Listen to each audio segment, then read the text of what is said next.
Hey, welcome to Scratching the Surface. I'm Jarrett Fuller, and this is my podcast about design criticism and practice. On today's episode, I am talking to the architecture critic Mark Lamster. Mark currently is the architecture critic at the Dallas Morning News and a professor in the architecture school at the University of Texas, Arlington, and is currently writing a biography of the late great architect Philip Johnson. In this conversation, Mark and I talk about his early interest in wanting to be a writer and going on to work as an editor at Princeton Architectural Press, and how making books is a lot like making architecture. And then we also talk about what it's like to work as a critic at a daily newspaper and how to write about architecture or just the built environment for a general audience like that. I really enjoyed this conversation. I love Mark's writing and his approach to his work, and I think his position at a newspaper like that is a sort of different profession than the other full-time critics or writers that I've talked to on previous episodes. So I think he brings a sort of unique perspective and writes for a different type of audience that we don't always talk about on this podcast. And I think talking about that just led to a really great conversation about how graphic design criticism could operate in similar modes. So I think this was a really fun and interesting conversation. So here is my conversation with Mark Lamster.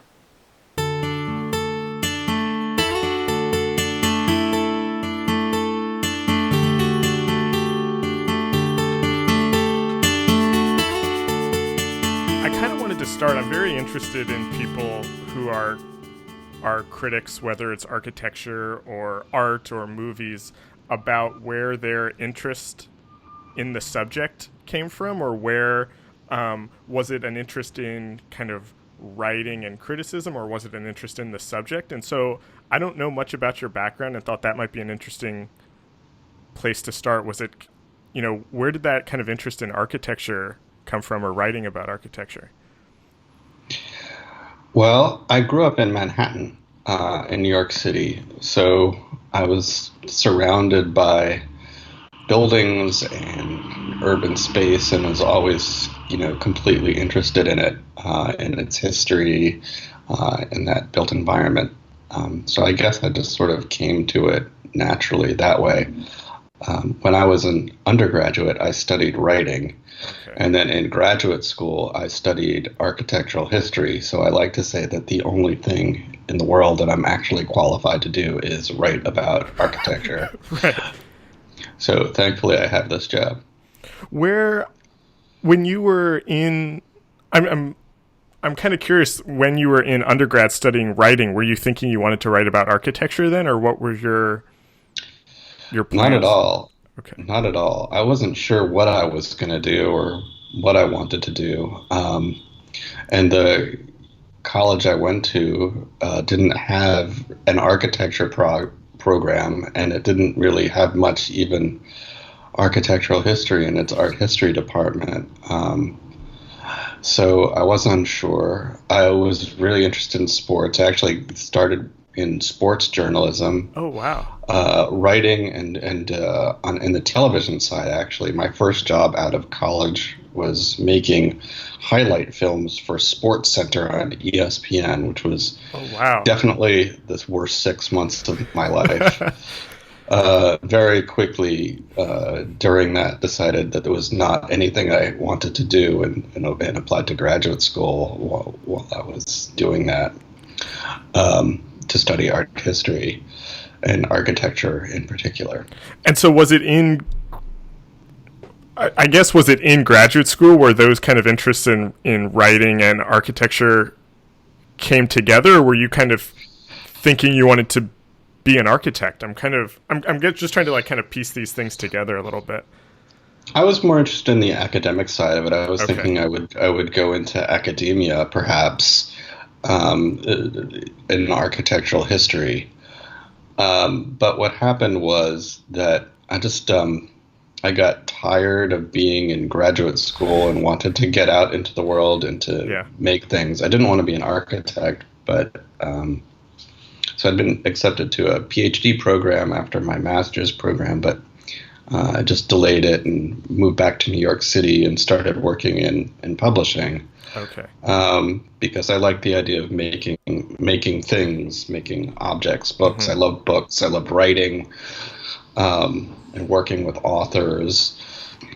So that was really sort of the perfect spot. And I always thought of making books is a lot like making architecture, and that you start with an idea, and that it's this collaborative process, and eventually you end up with this physical object that people can respond to.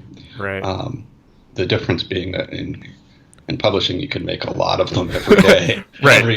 Not every day, but I mean, you can make a lot of them in a year. Whereas architecture is a lot more challenging process. And you can start younger also, I guess. Yeah, also you're working with ideas immediately, basically, instead of doing plumbing details. Right. Right. So being an architect was I don't have that facility or desire to do that. So, but yeah, so working with authors and books was what I sort of perfect for me, and gradually.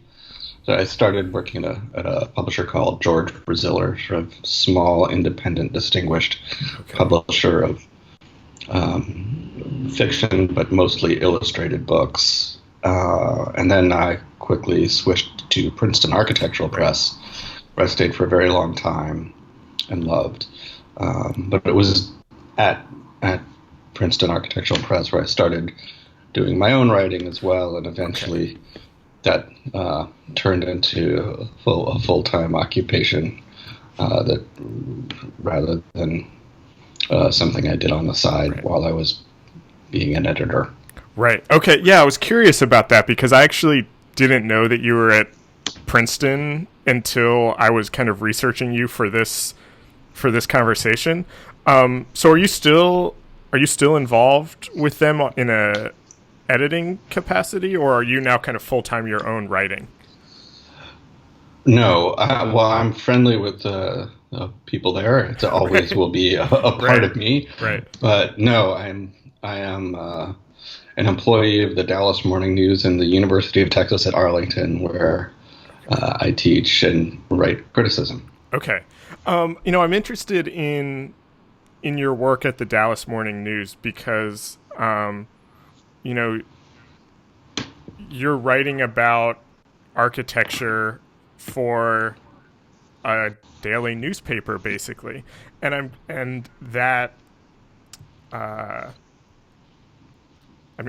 just say I hate saying this. It sounds bad, but that's not as common as it used to be to have a newspaper with an architecture critic.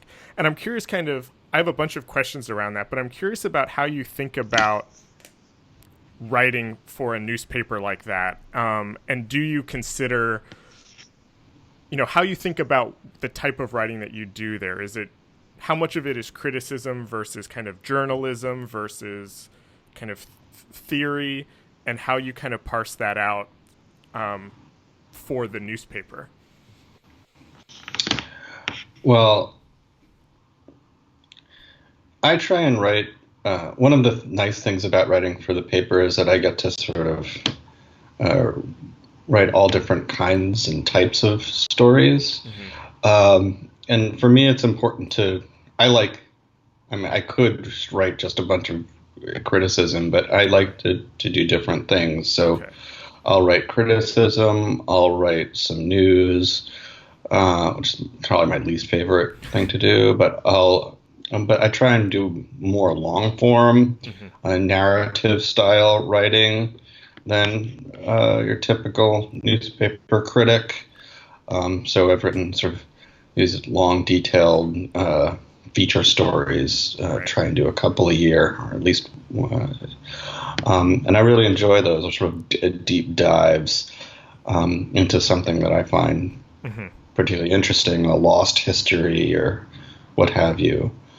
I think that's important at a paper like the News to sort of, and in a place like Dallas to sort of highlight the history and the built environment as something that is special and interesting beyond just the cycle of the moment and the next and the new.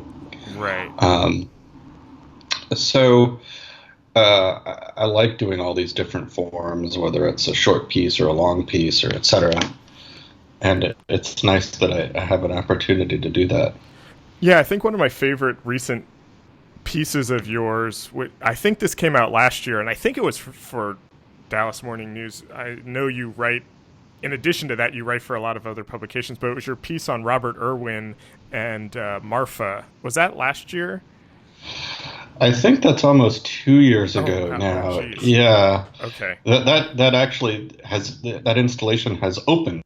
Oh, wow. At this point. So this is a story about, for the listener, it's a story about a Robert Irwin installation in Marfa at the Donald Judd's Chinati Foundation there. And basically, it's a story about the piece is set in this old hospital building that had become a ruin and was very much beloved by the people of Marfa. And Irwin decided he would make his piece in this old, decrepit, declining ruin of a building. But when they started to do that, they realized they'd have to completely destroy the building. Right. And it became a preservation case. And they ended up just destroying the building and then rebuilding it. Right. To Irwin's specifications, which was a kind of very odd thing to do as far as I was concerned, especially because Chinati owns like a gajillion acres of land, including the lot right next to it. So they could have just built the thing right next door to it rather than destroying the beloved thing, but they didn't. In any case, the piece is now opened since I wrote that story. Has been very well reviewed. I love Irwin's work, so it's kind of interesting a story from that perspective. But so it was a story about conflict, and Marfa's a curious town where that was an old sort of Texas down on its heels border town that has been sort of invaded by art people. So there's this inherent tension in the place. Yeah, I didn't realize that piece was 2 years old. I think that was one of the first pieces where I really started following your work, because I also am a big Robert Irwin fan, but very much kind of fell on the side that you did also, and just thought that piece did a really excellent job of kind of blending criticism with some history, with even a little bit of kind of activism around preservation and things like that. I'm interested in kind of how, I don't want this to sound overly simplistic, but maybe we can use this piece, or if you want to speak more generally, just about your process in writing a piece like that. Are you pitching these stories? Are you kind of being asked to write about specific things, and then, are you kind of visiting locations? Like, what's that kind of process like for you? Usually I choose my own stories, sometimes in collaboration with an editor who might make a suggestion. I think too often, critics are sort of fed stories by, it's the next new thing, the museum, everybody goes to the next new place. And that was actually an interesting story where I felt like there was some big opening of something somewhere else, and I decided to zag while everybody else zigged, and I would write that story because everybody else was going to cover the opening of whatever it was that week. Interesting. Which is important to do also. I mean, I also like to cover those important things. Sometimes I'll do it a little later than because I don't think matter so much to be there the first week when they have the press unveiling for a new museum or something. It's Right. almost detrimental because you get this very privileged view when no one's in it. You don't really see how the building works. Right. You're Right. supposed to come up with some analysis of the building and whether it's good or not, and you haven't really seen it function yet. Yeah. That's sort of one of the inherent difficulties in architecture criticism is that the medium is so much about time, right? And how do you the day something opens is almost the worst Right. Right. Yeah. moment to review a building, but that's when we're basically forced to do it by the nature of the industry of publishing. And for good reason. I mean, people are interested, but it's just one of the difficulties we face as a sort of contradiction, a paradox that I mean, critics face. and I'm someone who's not really involved in architecture at all, other than being a fan of it and being a fan of reading about it. But I know, recently I've seen a lot of kind of discussion, and this is related to what you were just saying, but a lot of discussion kind of about renderings and whether critics should be writing about a rendering of a building before it's actually been built. And I'm curious kind of how you think about your role in all of those kinds of discussions and your role kind of for the audience. Whether you should be looking at renderings and writing about those versus the opening day versus 5 years after the building's in place. Kind of where do you think that like you're best suited to really talk about architecture intelligently? Well, I think you have to do it everywhere. I think you do need to talk about renderings because a lot of times they're going to be how projects are presented. Right. And in order to respond to what that project is going to be and how it's going to exist, you need to be able to comment intelligently. And the basis for your commentary is going to be some rendering. Mm-hmm. Now, the flip side of that, I think, is knowing how to look at a rendering and see what's actually happening in it to the best that you possibly can. See what's hidden and what's not, what you're being shown and what you're being shown and what you're not being shown, and then being able to communicate that to the public, because obviously a lot of these renderings are basically they're sales tools, they're promotional tools, right? And sometimes what you're being sold isn't necessarily the bill of goods that you want to buy, or that's best for the city. So as a critic, it's your job to say, hey, you put a halt on this. And it's challenging because obviously people are really good at making renderings, and they're very good at making renderings from the angle that doesn't show where the disaster is. Or, typically it's high up and it's high up, so you don't see what's going on at street level where most people will experience a building, and everything's shiny and pretty, and there's always trees everywhere and people walking with strollers, and there are a zillion cliches, but as you start paying attention to the actual layer that's there, you start to say, well, wait, that couldn't happen and this couldn't happen, right? Because there's no gravity, there's no reality in a rendering. It's just invention. It doesn't need to answer to the real world, right? That the building will eventually answer to, and therein lies the problems. How do you think about that for writing for a newspaper? And I've only been to Dallas once, and I was like 7 years old, so I don't really remember kind of ever being in Dallas, so I don't really know anything about it. But I'm curious about how you think about kind of writing about these types of things for an audience that I imagine might not know a lot about architecture. How do you make something that's accessible and understandable, but also isn't something that's kind of dumbed down and oversimplified? I don't think you need to condescend to any. I think I just try and explain things clearly as best as I can. And when I see something that I think is deceptive, talk about it. I think the issue with Dallas is that there are sort of conventions that people are used to. It's a very corporate town, so people are used to corporate architecture, used to not challenging the status quo in many ways.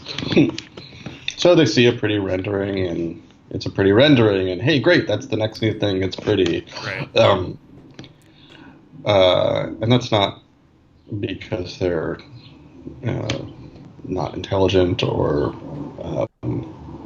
bad people Yeah. or whatever. It's just that's the culture, and that's why I'm there, is to say, wait, hold it, because I think I mean, the reason my job exists is, I think, because people at the paper and the culture and the community, just the world, are like, hey, things are going crazy here. Let's have someone talk about this Right. and write about this place that we're building and what it is. Are you? I'm interested in kind of the almost the flip side of that now, and kind of how you think about, or maybe not even you specifically, but architecture critics in general, relationship to kind of the architecture profession. And are you thinking about or writing for, or what value does kind of this type of writing have for practicing architect? Well, you're there to challenge them on the one hand, to build the best designs they can, the most urban friendly design, the best designs for the city and for the people who live in it. So on the one hand, you're there to challenge and you can castigate. But on the other hand, you're generally on the same quote unquote team, right? I mean, when it comes to larger issues in the urban landscape, architects are pretty much fighting the same fight that the critic is, and in a way, it's the job of the critic to be the voice of the profession in some ways, and to speak about it in public. So you have a kind of a mixed relationship with. I guess not be the voice of the profession as a professional, like as in the AIA, but you're the voice. You're the voice of the sort of architecture, right? Yeah. So, well, as a thing, or urban design, shall we say? So you're an advocate. So that's often aligned with the professional and the architects. You're often aligned. They're your biggest reader. They're the people who read you the most carefully, critically. They're the ones who you're likely to criticize. They're the ones you're likely to praise. But in the end, you're all in the same boat, right? It's this small group of people who really or desperately care about and pay attention to the urban environment. So you kind of have this this dual relationship with them, with the profession, and you always try and maintain a close, and good relationships, but you can't get. And then, of course, it's a natural that you develop close friendships within the profession. So you have your friends, and it can be complicated. Right, sure. Right. Yeah. I mean, and I have one more question kind of just regarding writing, and it's actually kind of related to that, because I know you've also, in addition to kind of your more critical work or the work for the newspaper, that you've written a couple books, and that I think you're working on a book about Philip Johnson now? Correct. Yes. Well, it should be out hopefully in about a year. Okay. I finished it after about almost 8 years writing it. So wow. It's now finally turned it in just recently. Okay. Congratulations. Thank you. So yes, that has been the burden I've been carrying around, the monkey on my back, has been this giant biography of Philip Johnson, who is a fascinating, contradictory character. Yeah. Yes, so that has been my other job. And Is 8 years you for, said you've been working on it? took about that long, yeah. Okay. How is that different? I mean, obviously, time wise, it's different and scope is different, but how is writing a biography about a figure, and especially a figure like Johnson, different than, kind of reviewing a building? Like, do you have to approach that subject differently, and is your writing process different in approaching something like that? I try not to think about process too Okay. much, frankly. I just Okay. do. Okay. That's But nice. yeah, it's a different kind of writing, I guess. Uh, I'm trying to think of something incredibly clever to say about it. But yeah, obviously it's a long book. It's a long life. Johnson's life was basically the entire American century, the 20th century. He lived in 98 Yeah. years. Yeah. Um, so it gives you this incredibly broad breadth of things to write about.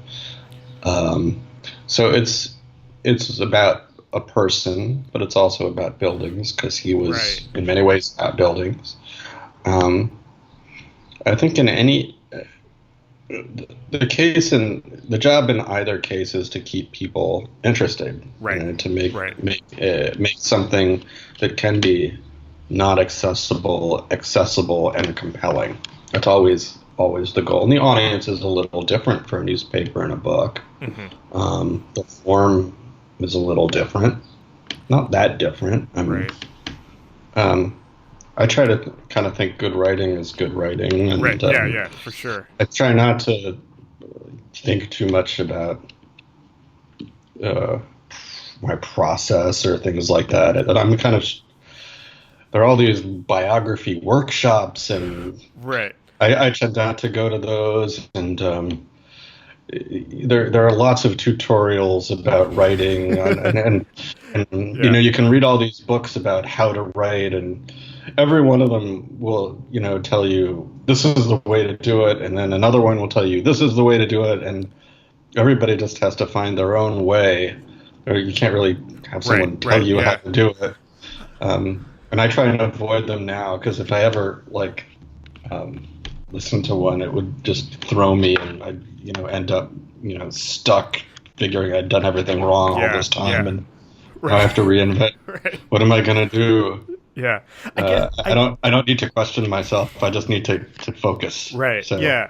I guess kind of what I was thinking about maybe is less of a process question, and I guess I mean, and I'm obviously going to buy this book when it comes out. I'm fascinated by Johnson, but I guess kind of what I was curious about is, how much of this sounds kind of stupid to say it like this, but how much of you is in the book or in that writing, or how much of your opinion versus how much of it is kind of just telling his story as opposed to writing a review of a building where you are specifically saying, this is what I think about this, or this is what this building means in this environment. Does that, I don't know if that makes sense. it makes sense. It's well, every book is its own autobiography in a Right, way. right.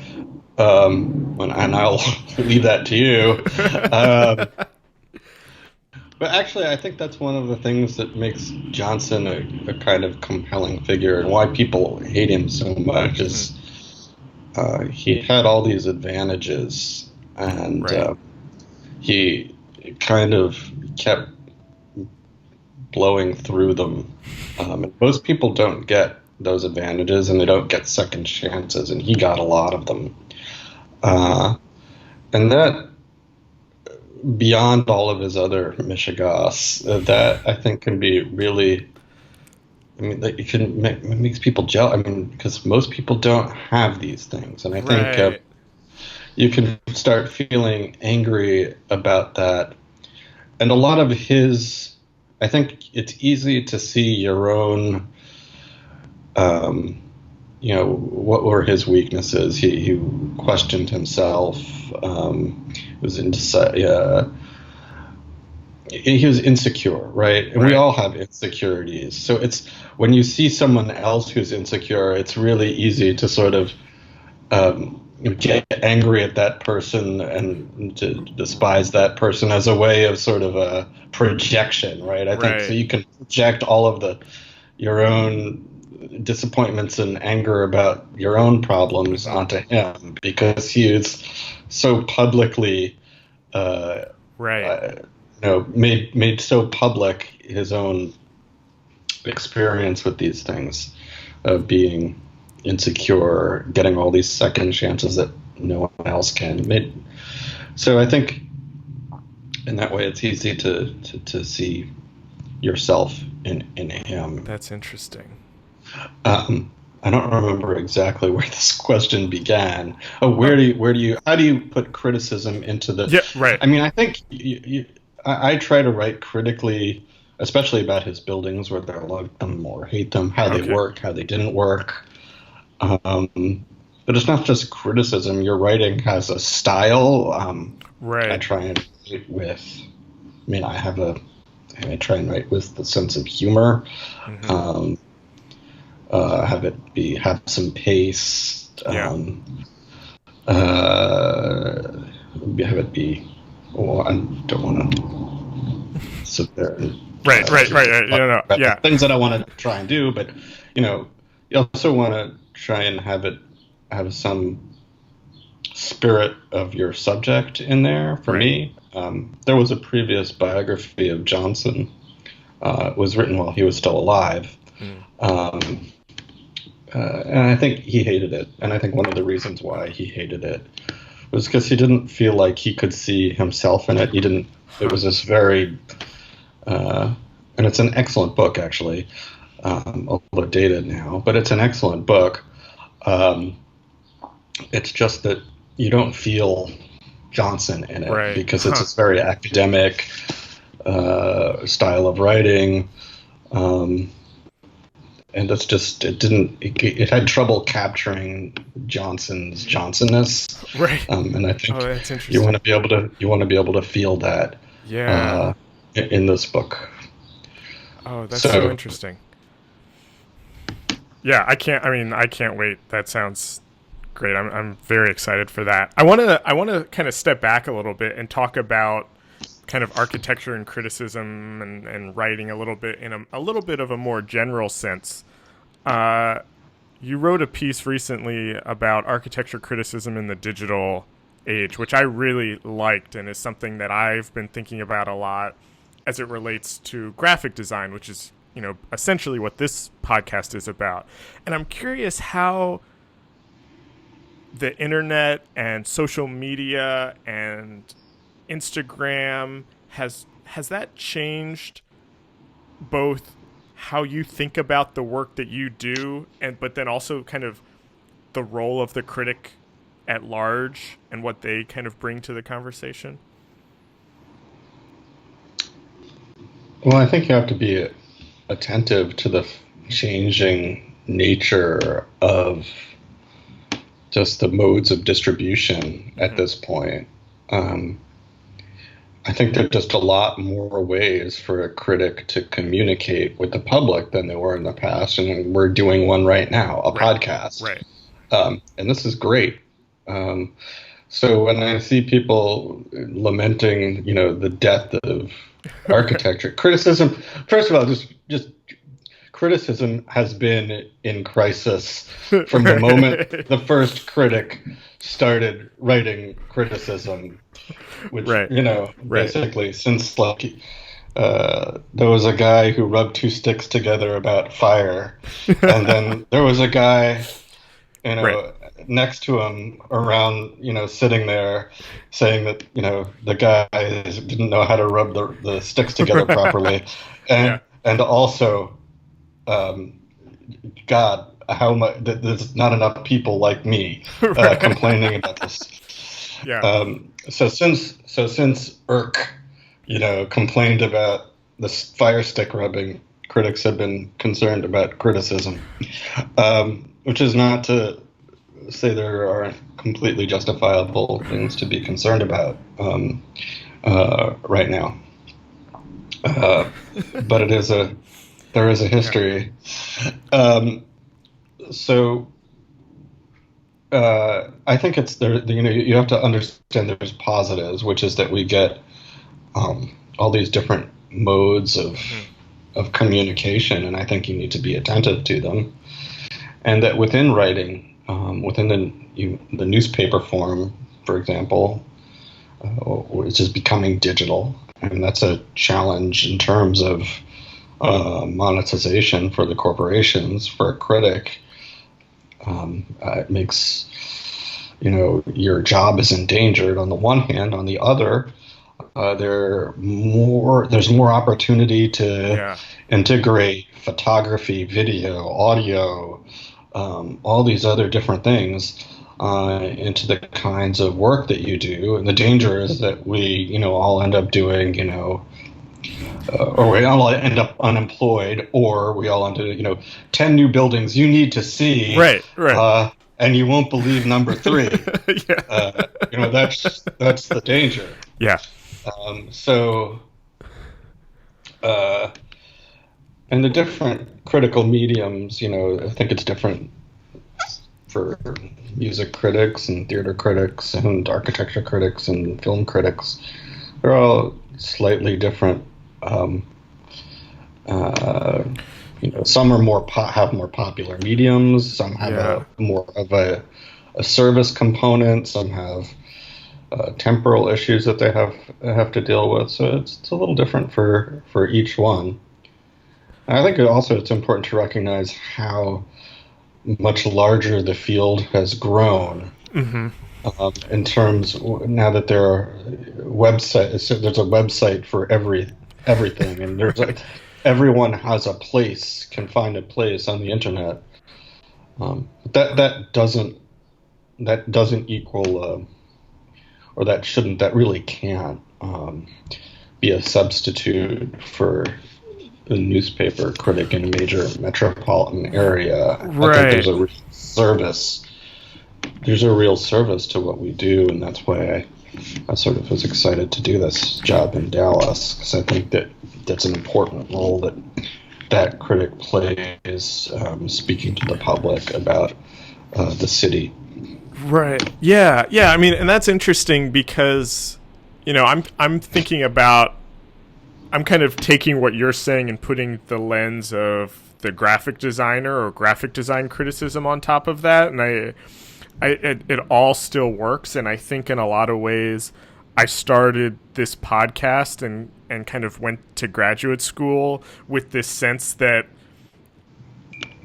graphic design criticism maybe was in some sort of crisis, or that we needed more of it, and that through talking to people, I've realized that it's not that it's in crisis, or it's not that we need more of it, but that the kind of criticism I'm craving is something that's kind of deeper and richer and more expansive and less kind of quick and the kind of hot take, but something that looks at history and looks at how it kind of affects the environment and the culture that it was created within. And I think that's the kind of work that you do a lot of times, that kind of richer, deeper work. And I think architecture criticism at a whole kind of grapples with that a lot more than a lot of design criticism does. Does all of that content change how you feel like you have to write, or are you're kind of like aware of that and you're doing your thing? I'm aware of these. I try and do my thing. I look at graphic design. It's really, it's hard to be a really,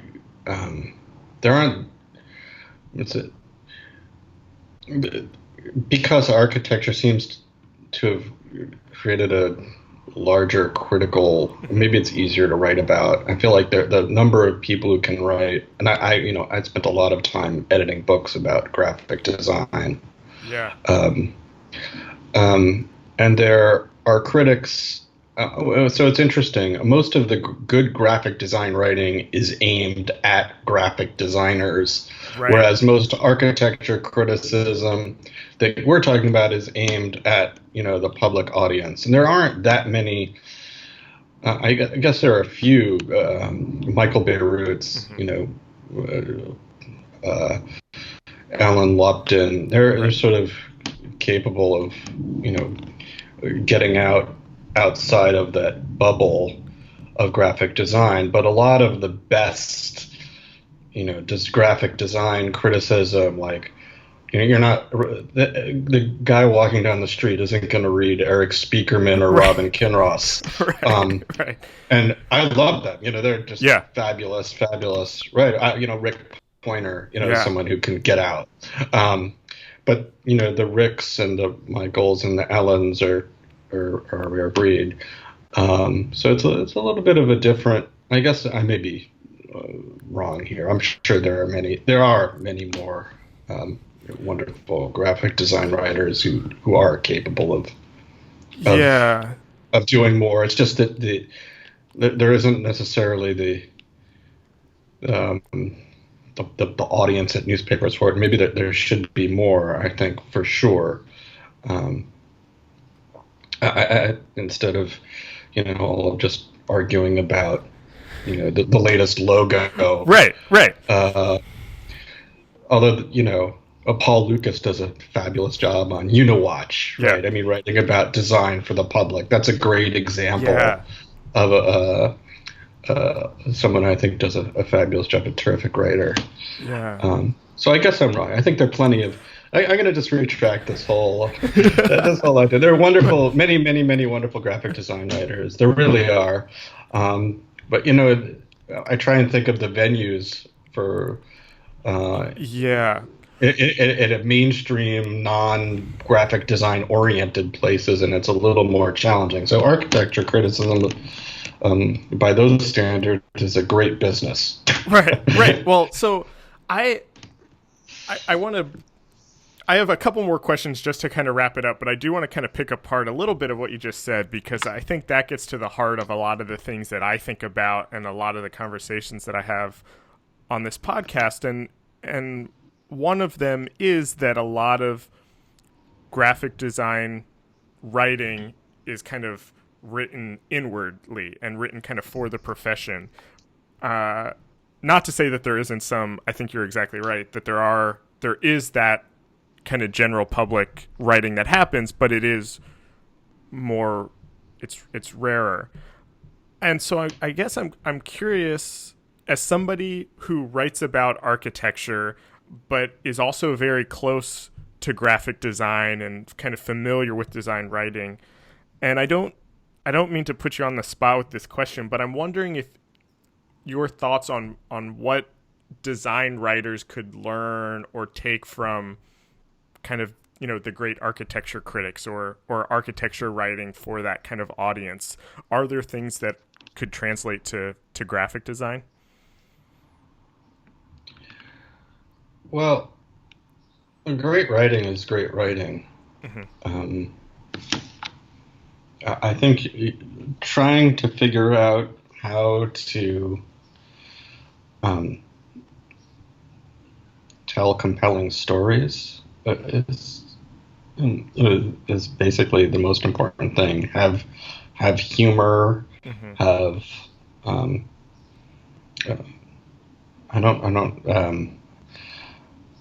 Just good writing is good writing for me. Right. And there, so that is what I will say there. I don't know what lessons architecture criticism can give graphic design criticism or vice versa. I think there are people who do a great job in both, and there are some people who don't in both. And I mean, the truth is also that both need to have, there is always going to be graphic design criticism and architecture criticism that is inward directed, that is for the profession and not for the public, because these are disciplines these are professional disciplines, and the practitioners do need like a theoretical practice, and they need people to help. They need criticism to navigate that practice, and so not all criticism should be aimed at Yeah. at the general public. Yeah. Um, that said, I think good writing should always be legible no matter what. So I mean, that was my challenge when you're an editor. You want even the theoretical writing intended Right. for the practitioners, it needs to be good, and Yeah. sometimes that it's not, and that's its own separate problem. But that's Right. a little bit different than what you're talking about. Right. I I want to say something that I've been thinking about recently, and I just kind of want to throw it out to you. I don't know if there's a question in it, but I'm curious. Hearing you kind of talk through a little bit of this is making some connections with some other things that I've been thinking about.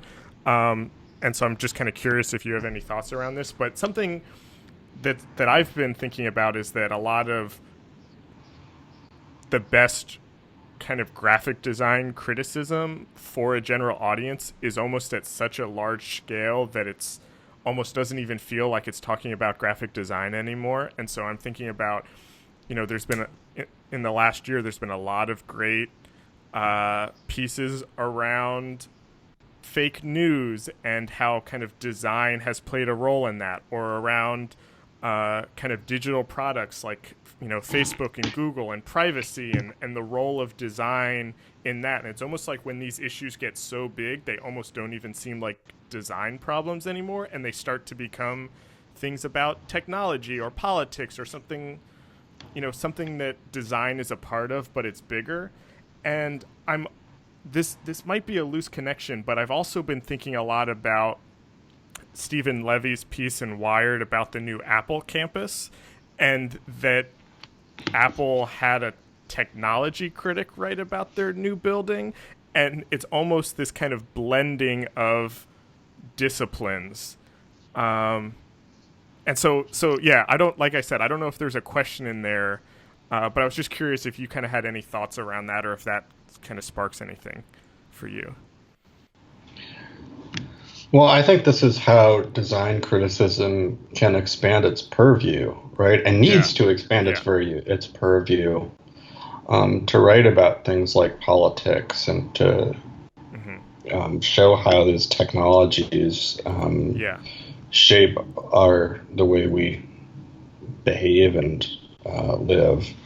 I think in many ways, not only is it our responsibility to talk about them, but design and architecture critics can be very grateful for them, because I think companies like, Apple and Google, Target, have made design something that everybody talks about, right? Right. Yeah. Started in the 90s, I think. Yeah. I always felt like design thinking as a discipline, Right. such as it is, is the product of Apple and Frank Gehry, right? Yeah. And maybe Yeah. Target. Yeah. People started realizing that design could shape the way they live, and everybody has this incredibly designed object in their hand, Right. in a smartphone, whatever brand it is. So I think that gives us an opportunity, design criticism, Yeah. an opportunity to talk about what those things mean and how they function. That maybe I haven't taken enough advantage of. Maybe we need more. And with sort of that, I know there's a large critique about, tech criticism and how it's too much about, how does this work? Right. Yeah. And what's the cool new function here, and not the fact, broader issues about how these, what these devices are doing in terms of shaping the way we relate to each other, and privacy issues, and so I think that those are design issues, and in some ways architecture issues that we should all be thinking about, and offer a great place for a design critic to come in and step in and write. Yeah. That leads perfectly into what my final question for you is, and I was kind of interested in, and this also really ties back to kind of the very beginning of the discussion about kind of working with books and ideas. I'm interested in what topics or ideas you're really interested in right now, or you're kind of wanting to write more about as it relates to architecture and design and the built world. What are the things that you're excited about right now? Well, I've been sort of in this academic bubble for the last year, Right. on a fellowship. So I'm excited to get back to Yeah. Dallas and dig deep into sort of this urban problems that Dallas has and sort of wrestle with these issues.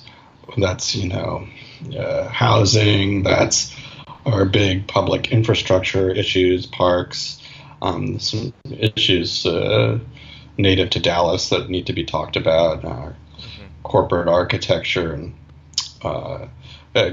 bringing some new inventiveness to the city. And so I'm really looking forward to that. But I'm also really looking forward to talking. I mean, if there's anything that this year has given me, I took it to really concentrate on urban policy and urban issues, and it reminded me how excited I am about architecture itself. And I think in the last couple of years, architecture has become a bad word. Huh. I was recently at a Harvard bookstore up here, and the shelf that they used to have all the monographs for the architects on is now just books about the city. The new city, the city, right. the happy city, the smart city, the happy city, the gilded, whatever, all these different city books. And the new focus on urbanism is fabulous, and, better streets and a better, making better urban environments that are more equitable, with better mobility, etc. These progressive ideas about the city are fabulous, and they're what I came up here to study and what I want to spend most of my time, or a lot of my time, writing about. But I think often the sort of bogeyman, unfortunately, in these texts is architecture, and the architect, big bad architect made by architecture stars, and all they're interested in is their forms and that cost so much money, and I kind of, obviously that is a thing, but I really do love the subject of architecture and beautiful buildings and interesting buildings. And I do think architects are not the enemy. They're kind of solution finders. And I think embracing them and looking at their work and looking at buildings and seeing how they work is really exciting. And I lament that we've allowed architects to become the enemy too much, and I don't think they should be at all, which is not that they're above criticism. So I'm excited to look at really wonderful buildings and write about them, and I just hope that we can have more of them, especially in Dallas. Yeah, I love that. I think that is a perfect way to end this. Mark, thank you so much for talking with me, and I'm looking forward to what you write next. I'm looking forward to the book, and I thought this was such an interesting conversation. Thank you so much. It was a real pleasure for me. Congratulations on, I guess it's an anniversary of the podcast. So good on you, and thank you. Congratulations. Thanks. It was a pleasure. This episode was recorded on June 28th, 2017. Our theme music is by Andy Borgasani. We're on Twitter and Instagram at Surface Podcast. You can find us on Apple Podcasts and SoundCloud, and at scratchingthesurface.fm. Thanks for listening.